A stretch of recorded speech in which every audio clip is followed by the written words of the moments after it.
Yes, guys, how is it going? Welcome back to the Crunch podcast with myself, Luke, and today I'm absolutely super excited. I've got an amazing guest with me today. It is author and founder of the Cybergirl Society, Millie Gooch. Hey! You're such a good hype man. I wish I could just carry you around with me. Oh, we can organise that. That's no problem.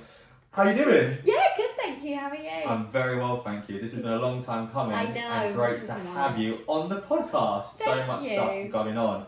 So obviously I know all the amazing things you're doing at the moment and what's been going on for you. Can you introduce yourself to everyone with what you do and who you are? Yeah, I can. So my name is Millie. I basically in February 2018 stopped drinking, and because of that I then started something called Cybergirl Society, which is now the largest sober platform on Instagram. So there's now 104,000 of us, I think, at the last count.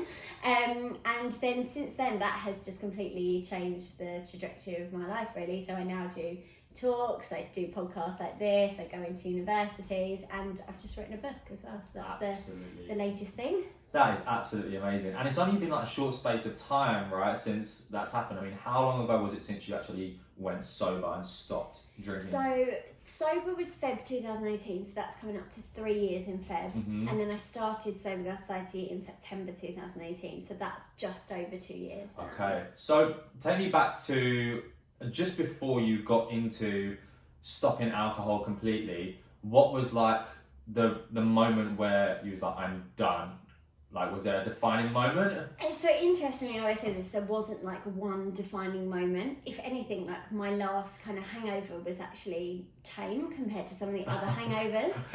But it was just one more time of like, I mean, so I was a binge drinker, I would say, so I could quite easily go a week without drinking, but then come Friday, I was like, yeah, fuck it, I'm getting it. Yeah. So Friday, Saturday, you would normally find me out drinking, and then I would spend the rest of my weekend just feeling like absolute shit.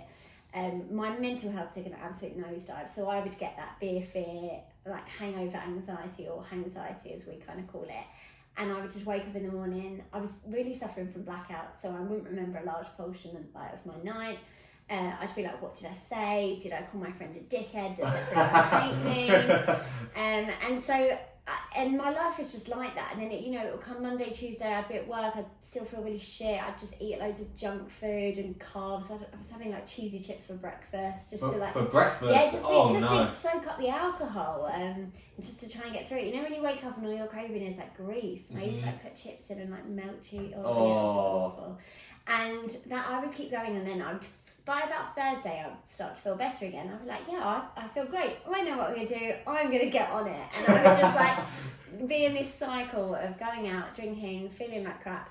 So I just woke up on this day, and I had broken up with my ex-boyfriend the Christmas before, so a couple of months before.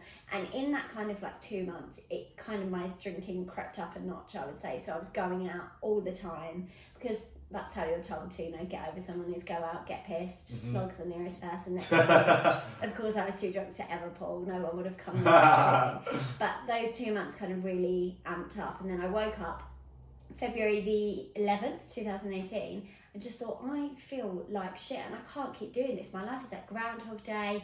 I'm like 26. I just don't enjoy life anymore. And if I keep going like this, that what is the point? I'm like not getting out at weekends. I was just feeling miserable all the time. And interestingly enough, which I always kind of think was fate, about 3 weeks before this all happened, I was on the tube and I had Stylist magazine, and I read an interview from Catherine Gray, who'd just written this book called The Unexpected Joy of Being Sober. And so that morning I was so hungover, I downloaded it on Audible, and like I couldn't have read a book. So I just kind of like laid there, hungover, listening to this book. And the way she talked about sobriety, I'd never heard anyone speak about it like that before. I'd only ever heard, it's doom and gloom, you'll give it, like even the word giving it up is just a really interesting way to phrase it, I think, because for me, I've gained so much more than I've given up. So I kind of, I read this book and I was like, that's it, I'm going to stop drinking and see what happens. And I just absolutely loved it. And I just felt great all the time, like reduced anxiety, no shame. I was feeling like more productive, I was going out more, and like my experience was just so positive. So yeah, that was kind of my like drinking moment, if you would say, where I was like, this is it, I'm not going to do it anymore. But I wouldn't say it was like a cataclysmic, like fall from grace or like a rock bottom. Okay. Just, yeah, another day of feeling like shit. So there was a few things basically that led up to the decision of going, right, this is enough. And almost like Fate, you said, right place, right time. And it just started from there. Yeah. But I mean, what other things would you say happened which were a bit more embarrassing for you? I mean, because you touched on saying you was way too drunk to pull. Yeah. I feel like I want to hear a little bit of what did that Millie look like in a club? You did. She would have been the person, you know, where you're like, oh my god, look how drunk that girl is. Oh, that would be me, like propping myself up at the bar, like talking to strangers. Interestingly, like that night that I stopped drinking, when I woke up in the morning, I had a text from someone that was like, oh my god, it was nice to meet you, but you were so drunk. And I was like, I don't remember meeting this person. If you'd have put this person in front of me, I wouldn't have been able to pick them out of a lineup. Like, I was just embarrassing. I'd like go outside in the smoking area, start asking people for cigarettes, and just I was just that drunk girl, the drunk girl that everyone knows. And I mean, it was either going like one of two ways. I remember like sometimes I would just leave in the middle of a club. I would just decide I wanted to go home, and then that was it. And I'd have like, and I wouldn't tell anyone. And I'd wake up and I'd have like 47 missed calls of like, oh my god, where are you? Do we call the police? Like. And then other times I would be ringing people. I used to ring my ex-boyfriend and like shout at him down the phone, and then the next day be like, oh my gosh, why did I do that? And just like, yeah, so many like embarrassing things. I was always falling over, covered in like bruises and scrapes, and just, yeah, ruining my life on the weekend, I think. Do you know what's crazy though? I don't actually think that that's extremely uncommon. No. I feel like, well, I've seen that every time I've gone out, as you described. There's always that person, guy or girl, where you've gone, I'm not getting like that tonight, or wow, they need to go home. But I feel like it's so common, yet it still surprises me how people are fully self-aware of silly things they do. I think it's even more funny now on social media. I think on Twitter you see, oh, when you text your ex when you're super drunk, do you know what I mean? People are fully aware, but they still decide to do it. Yeah. So what would you say what you did was different that allowed you to get out of that? I mean, did you set any goals or aims to sort of coming out of it, or was it just more of a mindset shift? Yeah, I think it was, I'd say it's like a mindset shift now as to how I've sustained it. But at the time, I actually didn't have any other goal other than I want to feel better. Okay. So I didn't set any like time limits. I never said like, I'm never ever drinking again. I just said, I want to stop drinking and see if it makes me feel better. And then those changes were quite instant.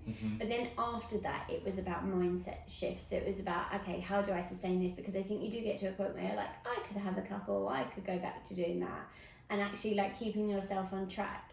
I think mindset is so important for that. So like remembering everything that you have gained. So like I have given up one thing, which is alcohol, but I have gained time, energy, money, productivity, stronger friendships. Like the gains are endless. So for me, focusing on that and almost weighing up in a sort of pro and cons list has really like been amazing for me. I think it's not been like giving up, it's been like gaining and looking at it in that way, I think has really helped me kind of stay on track.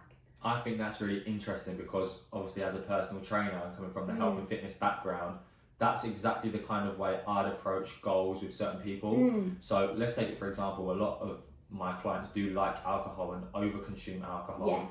But I know that if I said to them, you're going to give up, just having that sort of direct approach doesn't sit very well. No. And also I don't think it's sustainable. So I think that's sort of a really good tip if you're listening to this, that you want to kind of either cut down or be happier, just try and see it as what can I gain and look at the positive outcome as opposed to, oh no, I won't be able to do this and I can't do this and I can't do that. And I think subconsciously then you're aiming for more happiness than, oh no. But I think that's really interesting, and I think especially with me, I found a lot of clients, they don't see the gain. No. Everyone sees, as you said, more the doom and gloom of the negative stereotypical associations that you'd get from stopping like to drink alcohol. But I don't think that's actually beneficial at all. I think the way you've seen that there is thinking of the gains and even maybe writing down pros and cons of this. Do you know what I mean? Like documenting it so it's tangible, you can see it.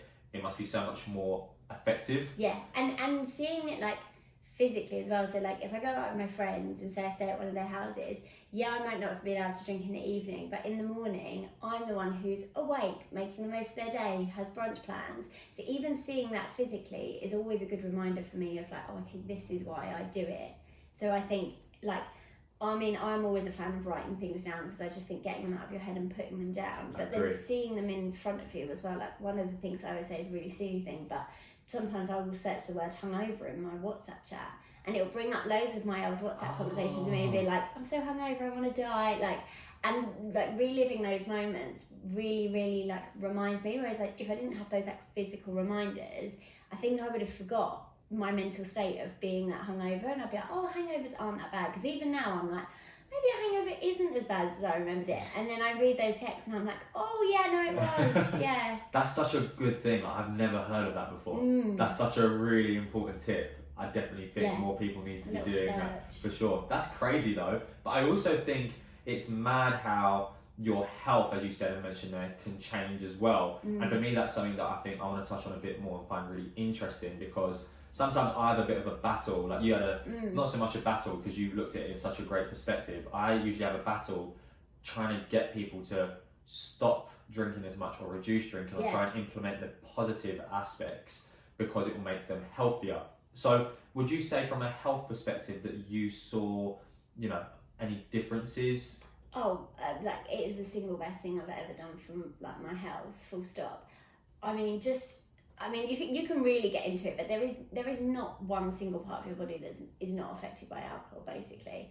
So it improves every aspect, and even if it's not the ones that you can see, it's the ones that you can't see as well, from like your liver to your heart, everything, your immune system. And I instantly felt like I had more energy. So alcohol basically affects your REM part of your sleep cycle. So my sleep was better, and therefore my like mental health was better, and my physical health was better, because during your sleep is obviously when like your cells regenerate. So without sleep, you know, that's really hard. So, you know, for my sleep, I just think that it was every part of me. I was happier, and even like my eyes were brighter. And there's this like Chinese kind of idea in their medicine that your eyes are linked to your liver. So everyone was saying to me, oh, like your eyes are so much brighter. And I just thought that was like something that people were actually saying, like, you know, oh, you look more like you. Or is another one like, who's me? Like, who look more like? Yeah. But you know, when I looked into it, it's like actually because your liver is a lot purer, it shows in your eyes. So like the whites of your eyes are brighter. Just like my skin was better, and even like, I think weight loss is a really difficult subject to talk about in sobriety, because not everyone experiences it. And I think a lot of people think that if they stop drinking, they will instantly like lose weight, which isn't always true. I mean, I started eating a lot more cookies when I stopped drinking because I needed sugar. But I think one thing that is interesting is all those excess things. So like the cheesy chips for breakfast, I wasn't eating, or the 4 a.m. kebabs. It wasn't necessarily the calories in the alcohol itself. It was like everything around it.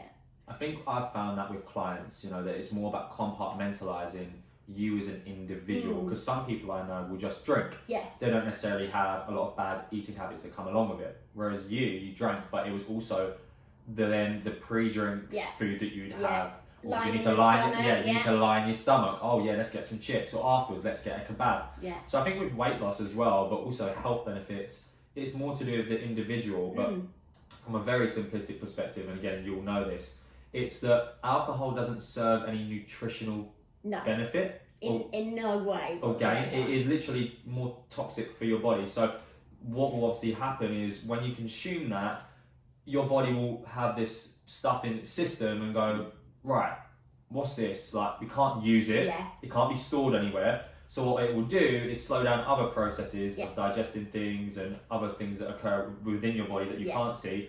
And it will prioritise getting rid of that. And that's where people can say, you know, you can slow down your metabolism by drinking. And that's basically, from, again, a simplistic perspective, what it is. And the more you do that, your body's very clever.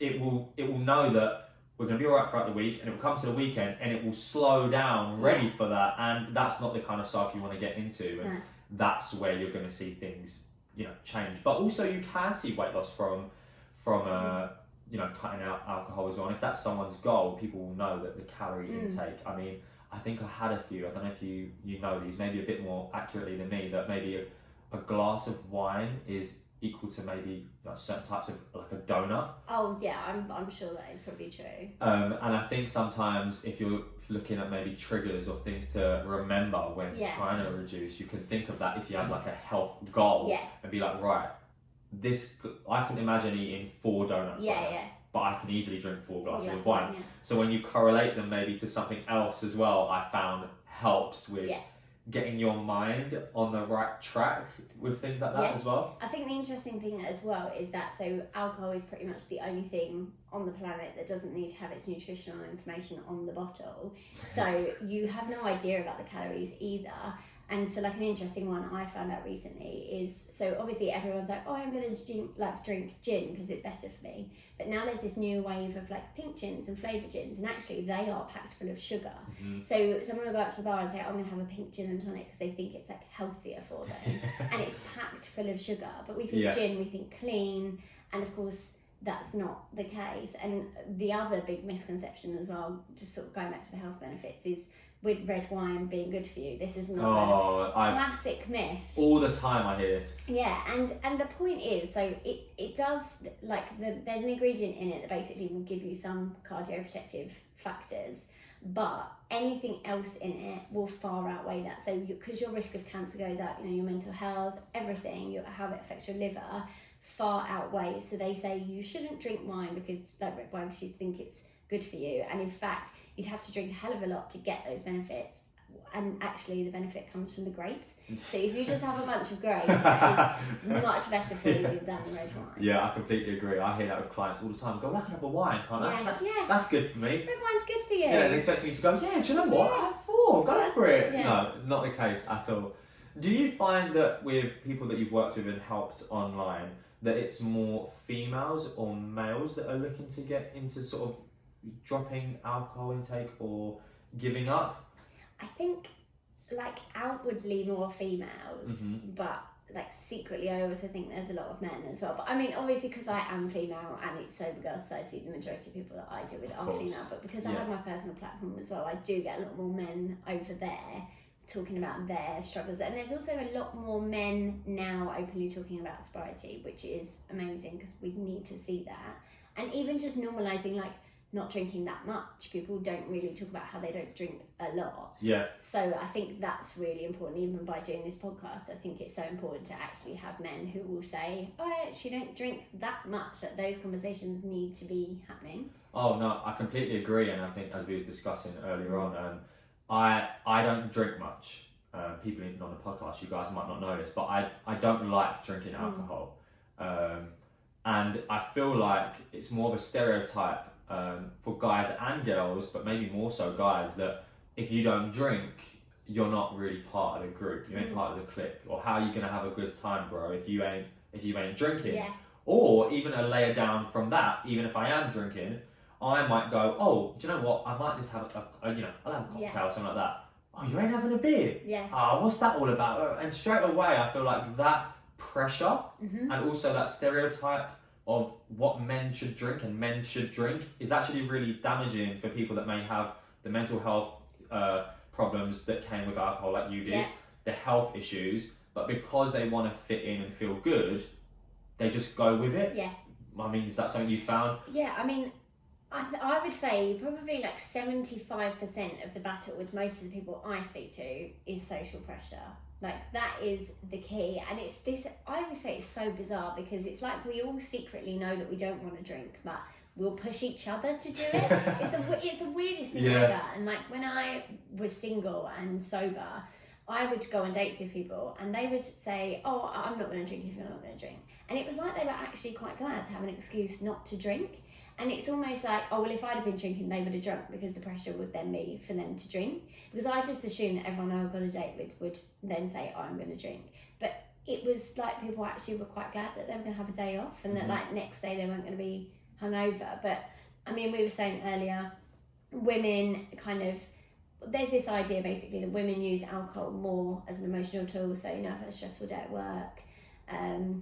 You know, mummy wine culture is very ingrained in all of this as well. The kids are driving me mad. Mommy's going to have a gin. All this kind of stuff. Whereas men, the idea is that it's more of a social bonding tool. So I mean, I know personally I could go out for drinks with the girls. None of us drink and we'll still like get really deep. Someone will probably still cry. Like we'll still get really into it. Yeah. Whereas men, when they go out together, it's almost as if they would find it weird to like go for like a lads' night out and no one drink. Whereas that is a lot more acceptable, I think, for women. Yeah.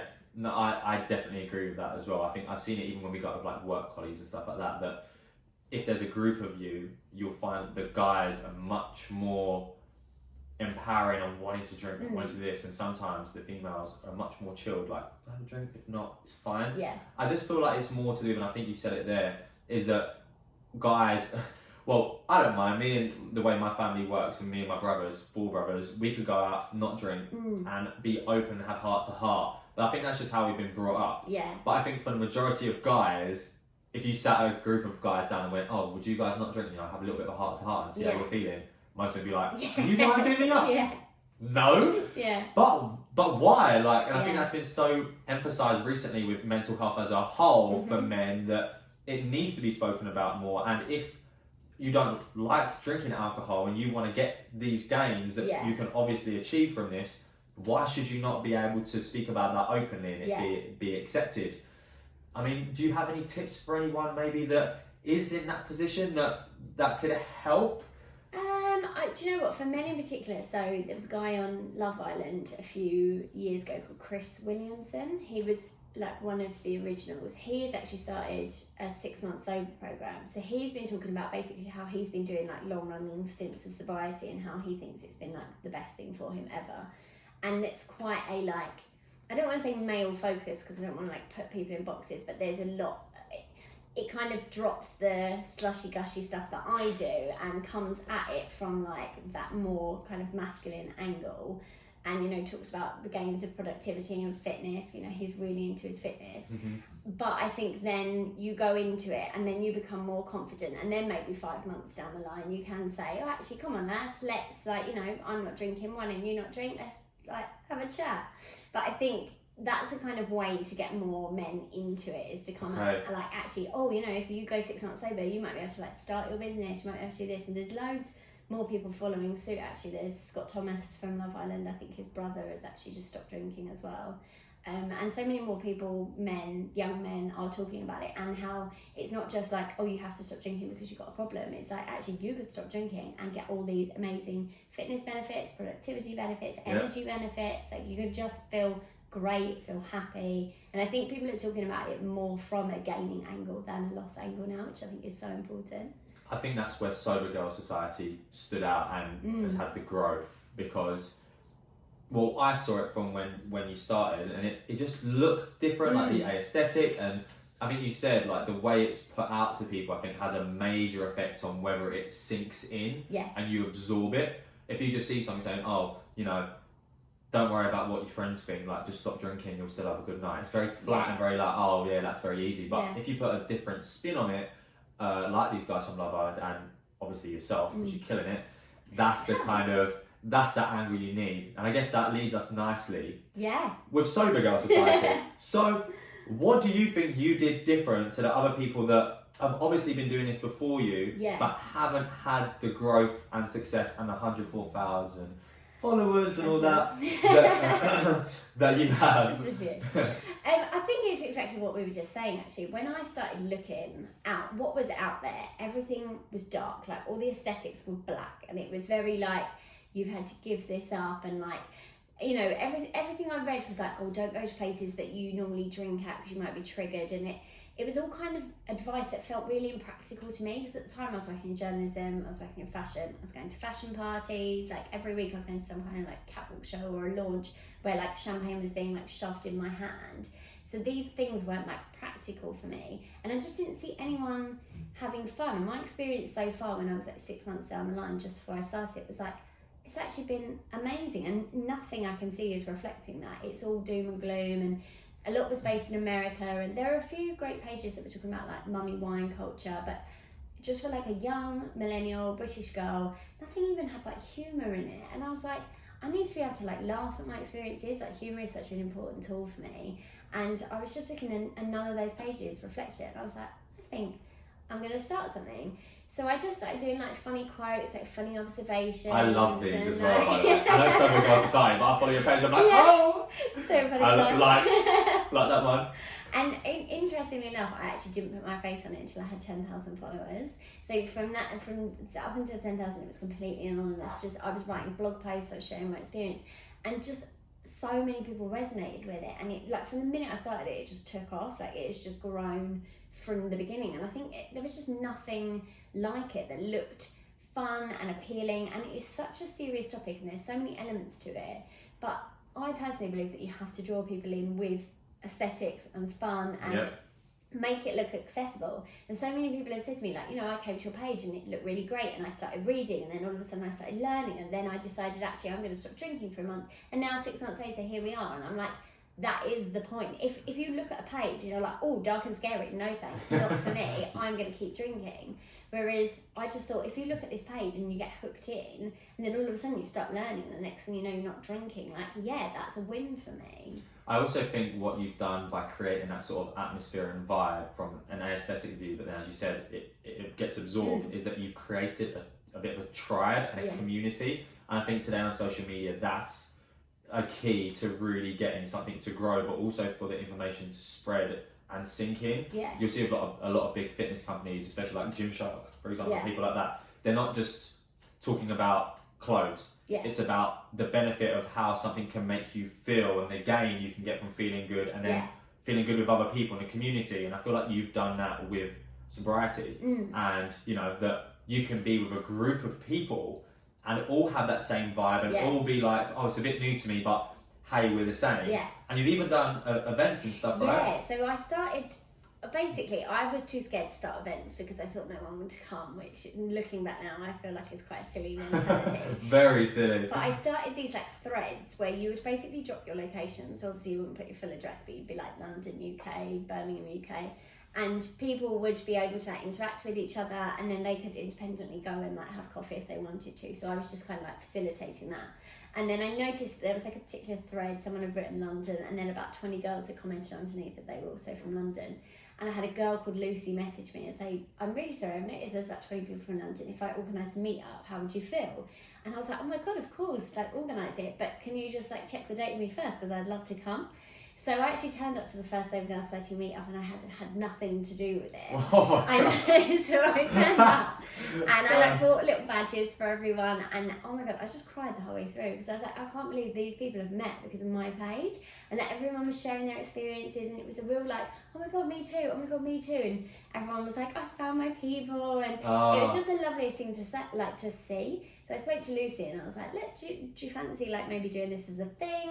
And she was like, I'd love to help. So now she helps me organise. I mean, we haven't been able to do a meet-up since March. Of course, which is really sad, but we do regular meet-ups across the country. So we did our first like northern event last year, went up to Manchester, which was really fun, because they are wild up there. Even without a drink, they are wild. And yeah, we've kind of just like had these like regular meet-ups, because I think my friends and my family have been so supportive. I cannot say otherwise. But having people who also don't drink and just doing what I'm doing and sharing your experiences, like there's nothing like that. Like even on a fitness journey, it doesn't matter how, I mean, I know your girlfriend is obviously very into fitness. She is. Because I know her very well. But even like if you didn't have her, if your friends and family were supportive of your fitness journey but weren't necessarily into it, you would want to find that community somewhere else to like,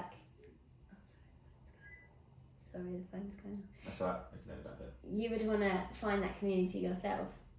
So that's essentially, I think, what is really great about it as well, is that you get to speak to people who are doing exactly what you're doing, share experiences, and know that you are not alone. Because I think there's such a like stigma attached to not drinking, of like, oh, you're a weirdo, you're boring, you're a loser. I get that. Yeah. I literally get that now. Like I'll go out with different groups of friends. Some friends love drinking, others aren't too fussed. But the ones who do, I get that. Now I'm quite lucky because I'm a personal trainer. I have the old, not even, do you know what, it sounds bad actually saying this out loud now. I have the old, do you know what, like I'm really into like my training at the moment, my nutrition, so I've got to keep it a bit suppressed. And they're like, all right, fair play. But do you know what, even just saying that out loud right now seems like it's so bad that I feel like I have to have a justification as to why I should not drink. Yeah. You always feel like you need an excuse, and I always relate it back to smoking. Like, you don't need an excuse why you're not smoking. It's obvious why you're not smoking. It's not good for you. But you always need an excuse why you're not drinking. Oh, I'm on antibiotics. Oh, I'm driving. Oh, I've got something in the morning. Oh, you know, I'm into my fitness. You have to have an excuse, and it's just the weirdest thing in the world. It doesn't happen with any other drug. It doesn't happen with smoking. It doesn't happen with heroin. No one asks you to do cocaine, and you have to come up with an excuse of why you don't want to do cocaine. No. Like, it's just so mad that we have this like thing around alcohol where drinking is the norm and not drinking is against the norm, and it shouldn't be that way. One thing I found with clients, and I think maybe you'll agree on this, is that it's usually the attachment sometimes, or the association people have. So, for example, I have a lady called Wendy who I train, and when she drinks, she's told me that her friends love the drunk Wendy. Yeah. Yeah. The drunk I Wendy like is... drunk Wendy. Yeah, that was the hands, the drunk Wendy. Yeah. Because she's Wendy, but now she's drunk Wendy, and everyone loves being around that. So I feel like as an individual, and from a mindset perspective, you're, you know, set with this drunk Wendy persona that you feel like you have to keep up to feel more accepted. I think sometimes that's the problem as well, because then people think, oh, but if I don't drink, like, how are my friends going to view me now if I'm just Wendy? But I think also from a psychological perspective and mental health, that could play with your brain by saying, well, what's wrong with Wendy? Do you know what? It's interesting you would say that, because I think this is such a fundamental point about sobriety that no one actually talks about, and I don't think I've really spoken about this much, but I fully agree with that, because drunk Millie was my persona, and actually my friend used to call me generous Millie, because I was like buying everyone a load of bombs and like, just, you know, who wants a drink? I was so loud and overt, and I felt like I always had to live up to that. And then I started feeling like, oh, well, the real me isn't good enough. I have to be this person. So I started feeling like, well, they won't love me if, you know, I'm not that person. But that isn't me. That is drunk Millie. The real me is here. And when you're not getting that love for being the real you, it's like a real disconnect, because it's like you're two different people. So you're like, okay, well, which version of me do they like? And then you don't feel like you're being your authentic self, because you're being this like projection of this like fun drunk Wendy. So I think drunk Wendy is something that everyone experiences. Definitely, and also you'd be surprised I have it with clients, because not only do I do obviously the training and food aspect, but I like to touch on a lot of the psychological and mindset aspect. And that, see how when you said you stopped drinking and the gains you got from that, from a mindset perspective, when people feel like that disconnect, that they're not that fun Wendy, again we'll use Wendy, it affects her training. Because she'll come in, and on a Monday I train her, and she'll be a bit down. I'll be like, Wendy, what's up? She'll be like, oh yeah, no, you know, I didn't really have a drink on the weekend, but we still went out. But she feels like there's something missing, because she hasn't had that same acceptance. And I think that's very important, that people don't realise how much subconsciously of an effect it has on maybe the rest of your week, but also the confidence of how you view yourself. And I think that's something that really needs to change, because that's something I have to work with to sort of implement no, look, you're here in your training, you've lost a stone, but all these things become overshadowed because you're forced with this, oh, you need to be this, or I think that is so important as well, because I always say I don't actually think you build real confidence when you're drinking, because your confidence is synthetic. It comes from a bottle. So as soon as you drink that, you're confident. But then you don't actually learn how to be confident in social situations without drinks. In the rest of your life, you're not that confident. So I would say, like, now I'm actually more confident, but I think people who knew me when I was drinking would probably say I was more confident back then, but that wasn't real confidence. No. Whereas now I know that I could like do an interview like this, or I could go on a date, or I wouldn't go on a date because I have a boyfriend, but if I was going on a date, if I was going on a date, I could do that without drinking. Like, I'm confident in knowing that. So I think that is really like a key point as well, is that you can become quite unconfident as a person because you're just completely relying on alcohol for your confidence. And the funny thing is that if you actually switch it, you can actually learn how to gain real confidence when your mind is clearer and you drop the persona and you drop the association and you have more productive time, which will maybe lead to something that implements more confidence. Or you do lose weight, or you do more fitness stuff because you have more time, and because you feel better in yourself, that gives you more confidence. And I found the switch of not necessarily going completely sober, but definitely reducing alcohol has led to people realizing how to gain actual confidence. And then it comes back around in a better circle, because when it comes to drinking, they feel more confident, so they don't feel the need to have more alcohol, and that's how you beat, I guess, that vicious cycle. It is a vicious cycle. It is, oh, I'm not confident, so I'm going to drink, but then you don't build more confidence, so you become unconfident. It is such a cycle, but there's so many reasons that drinking is a cycle, especially with like mental health. They say it's so hard with people who have mental health problems and are drinking to understand what is actually going on there, because a lot of people who suffer from mental health, even like anxiety like me, I would drink because I was feeling anxious, but then drinking will make you more anxious, and then you drink because you're anxious, drinking makes you more anxious, and you're just going around in this cycle. So, and breaking that is really hard. And alcohol is a depressant. Yeah, right? So it depresses your central nervous system, and then, I mean, it's very scientific and technical, but same with that anxiety. Basically, if I can explain it in the easiest way possible, when you drink, it puts like a plug in your anxiety. So all the chemicals that are coming out for your anxiety, it puts a plug. So it slows some processes down, speeds others up, but it will put a plug in it. But that won't go anywhere, it's just here. So the next morning, you will get an absolute spike in those chemicals. That's why you get hangover anxiety, because your anxiety hasn't gone anywhere. So if you're like, oh, I'm drinking because, you know, I'm relieving this stress, it doesn't relieve it, it stops it, and then you'll feel even more stressed. It doesn't go anywhere. I don't actually think most people know that. No. I know this, and I try and implement this to people I work with, but I still think even that piece of information is crazy, that it's not known.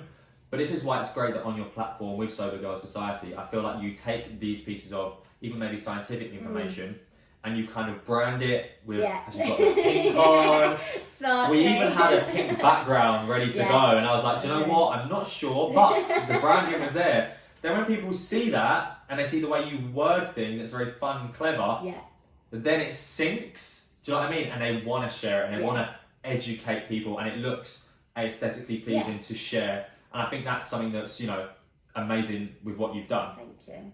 And now, if you didn't hear at the start, Ulfa, you've got a book coming out. I do, yeah. Tell us more about the book. So it comes out January the 14th, 2021, so it's called the Sobriety Society Handbook. And it is an empowering guide to living hangover-free. So it's it's part narrative memoir, part self-help. So it kind of goes through a bit of my drinking story. It also talks about the kind of world drinking stories, like why are we drinking so much? A little bit about how kind of attitudes are changing, I think, now. So I think the latest stats show that 1 out of 3, or it's a third of 16 to 24-year-olds now don't drink. And kind of how we are shifting, you know, non-alcoholic beverages are booming. So there's a bit about that, and then it goes into sort of a very practical guide. So how to survive a wedding, because I've done them all. I've done about 15 weddings, hen do's, baby showers. Like, there is nothing that I haven't done sober now. So it's like kind of a tip for that. And then the last kind of bit of the book goes into activism around alcohol harm, because there is a lot that we could be doing, you know, even kind of like this work, or talking to pubs and bars about upping their non-alcoholic offering, you know, making people more aware of choices. There's so many things, like, and then you've got a lot more of the kind of serious side of it, and, you know, parallels of, you know, privilege and addiction, and there's a lot of, so it, again, it is a bit like Cybergirl Society. It hooks you in with the like nice sparkly stuff, and then there's a chapter at the end that's like, bam, this is how we change the world. So yeah, it's kind of like a really comprehensive guide, but I've written it in a really like accessible way that I would have wanted to read it, because, you know, as much as I would love if everyone would read academic papers, like, they are quite boring. So I've done the hard work, taken it out and put it into a way that I think people will respond well to it. You've gooched it up. I've gooched it up, exactly. I feel like that's Cybergirl Society is where you've just gooched everything up. Gooch it. You just, have you got a gooch button on your laptop? You just take a sentence and go, bosh. Yeah, take that out of that Harvard research paper, gooch it, put some pink sparkles on it. There's the book. Done. Yeah, that's it. I feel like that's what's going to be amazing with your book. Obviously, I've read it. I've seen the cover. Again, branding is on point. Looks amazing.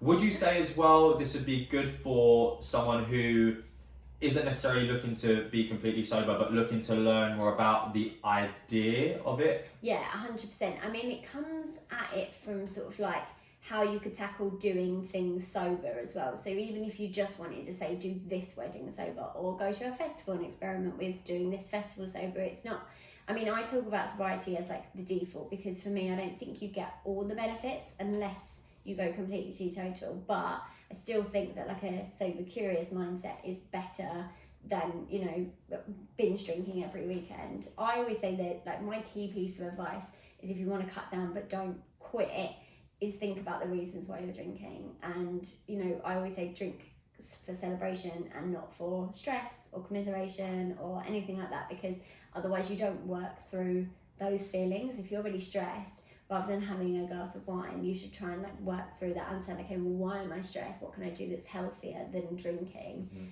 And work through it that way. And instead, you know, save your alcohol for when you're celebrating or watching your favourite artist at a festival. There's kind of two reasons why we drink. One is for happiness and one is for sadness, and you should always try and avoid the sad one. Definitely.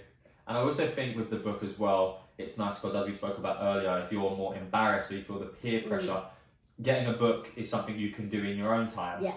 And also it kind of gives you that ammo of going, do you know what? I'm going to go out with the girls and I'm going to use that chapter because that is amazing. And straight away people can have a lot of confidence going into a situation where, as you said, they're not looking to give up completely, but they've done something in their own time and they feel more confident going in with an approach or a strategy. Yeah. And that will help. Yeah, there's also a lot of like scientific information in there about alcohol and, you know, physical health and mental health and wellness in general. So even just, I think having some of that knowledge is really good, so that if you go into a situation you're like, oh, actually I might not have that extra glass of wine because I know XYZ does this to my body. So I think that will be helpful as well. Obviously it's Sober Girl Society, and I guess the main demographic is females. Yeah. Would you still say the book's handy for guys as well? Yeah, I think there's definitely elements to it that could, I mean, most of it could definitely translate. I think I came at it as sort of like a girl perspective because, mainly because of the reasons that we were talking about it, is that I think men and women do not necessarily drink for different reasons, but like, I think there's a lot more to unpack with men that I didn't feel like I was the person to do it because I don't have the personal experience of that. But there's definitely like 95% that you'd be able to relate to. Oh, wicked. So tell me this, because I'm a goal setter. I like to think outside the box, look large. Where am I going? Where is Sober Girl Society 5 years from now? Taking over the world, hopefully. No. Everyone's sober. Everyone's sober. We've gooched everyone. Everyone's been gooched. Everyone's pink and sparkly. No, just to make the world a more mindful drinking place. I'm fully aware that not everyone is going to pick up my book and be like, oh, I'm sober now. But if it just makes people think about their drinking a little bit more, I think that is the main difference. There's drinking because, you know, you love this one cocktail, you go for dinner, you have this, it's beautifully presented, you drink it. Or, you know, mindlessly doing tequila shots, getting absolutely out of your face, not remembering your night. I think there is a stark difference.